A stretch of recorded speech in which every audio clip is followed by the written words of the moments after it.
哎呦我的妈！生存第108天，早上7点钟，我像往常一样准备建造我的城墙。万万没有想到啊，大批量的丧尸沿着水流逆流而上。你若问我为什么会有这么多的丧尸，昨天晚上是血月，所以呢刷新的丧尸比较多啊。至于他们为什么会上来，我也不知道。不过还好，对我没有造成什么威胁。如果他们把我困在家中，后果不堪设想。现在当务之急，我这个去矿洞的水路肯定要改造一下了。很快啊，这一帮小卡拉咪啊就被我拿下了。屋内还站着一名臃肿丧尸，我直接一个跳皮，差点把他打进沟里。这一剑下去，不得不说啊，有点后悔。我是真怕这只丧尸把我的地毯给点燃了呀。OK， 经过一番毫无悬念的战斗啊，所有丧尸都已经解决了。那也不能掉以轻心啊，赶紧再看看这水下还有没有。不行了，这个地方必须得修一下了，兄弟们。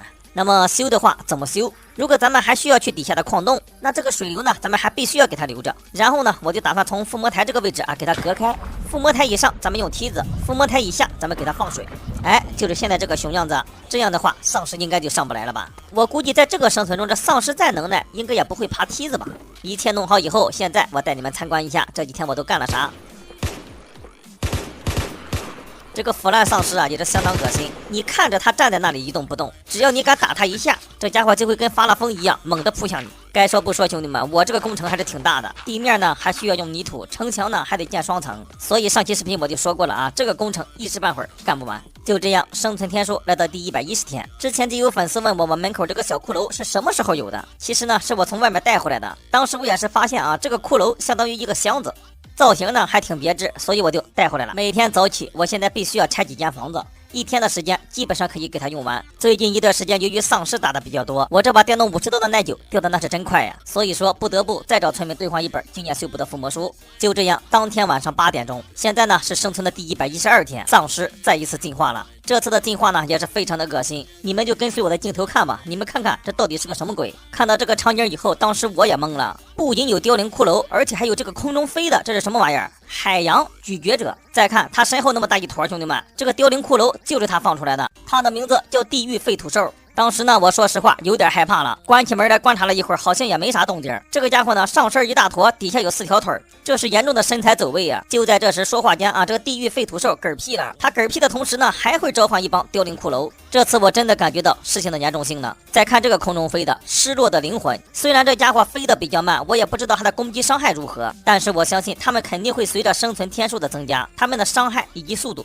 都在慢慢提升。然后再观察一下我家4周的情况，很明显啊，我家的哨兵已经是力不从心了。所以说，在这种情况下，兄弟们，昨天在海底隧道挖到的铁矿是不是该派上用场了？在这种情况下，那绝对是刻不容缓。我这次也是狠了狠心啊，一口气给他做了6个哨兵。做完这6个哨兵，我真的可以说是倾家荡产了。那这6个哨兵我们怎样给他安排呢？首先我拿出了其中1个哨兵，我做了一个实验，我就把它放在我的城墙之上。放在这上面的目的就是为了对付这帮空中的小怪。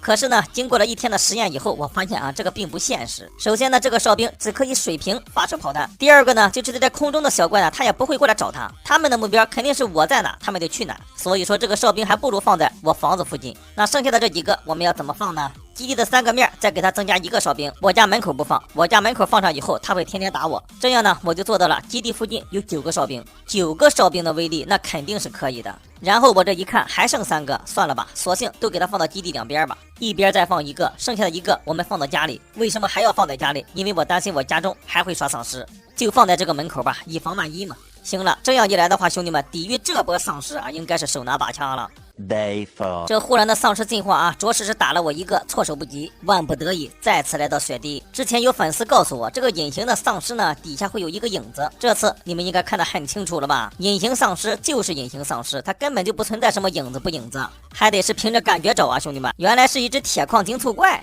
这次看得更真实了吧？就在眼前，脚底下并没有什么影子吧？这个宝箱还行吧，最起码有金苹果和铁锭。只是呢，很可惜，刚才那个矿洞不是很大，所以说这漫漫长夜我就出来了。紧接着我就翻车了，翻车原因我就不多说了。注意看现在的游戏难度118，上次我让你们看游戏难度的时候，我记得好像还是88是吧？就这几天的时间啊，在雪地忽然涨到30的游戏难度。现在你们就可以想象一下，等游戏难度达到最顶峰的时候，这个生存会是什么样子。刚才给我的 M105 喷了一个7，这个颜色感觉还凑合。镜头一转，再次来到雪地，因为我发现这雪地地形的铁矿那是真多呀。这次我还挺走运，虽然雪地神殿我没有遇到，但是我却遇到一个非常有特色的雪地哨塔。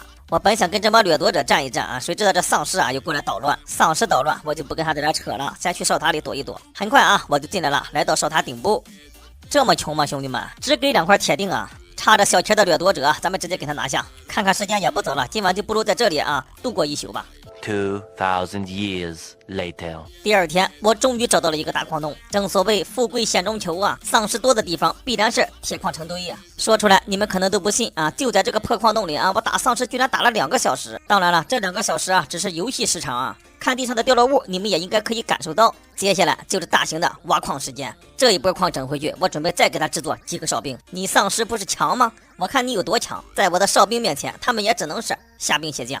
来吧，兄弟们，生存第117天，挖矿回来了啊！哨兵呢，先暂时不用做，什么时候丧尸又进化了，我们什么时候再加强哨兵。空闲时间还是要建城墙。那么本期视频呢，咱们又是经历了啊丧尸的一次进化，我也是做出了6个哨兵啊，有效应对。目前来看问题不大。现在呢，我只希望我的城墙能早日建成，争取在丧尸没进化之前把它搞定。好了，紧张的建造还在继续，咱们下期不见不散。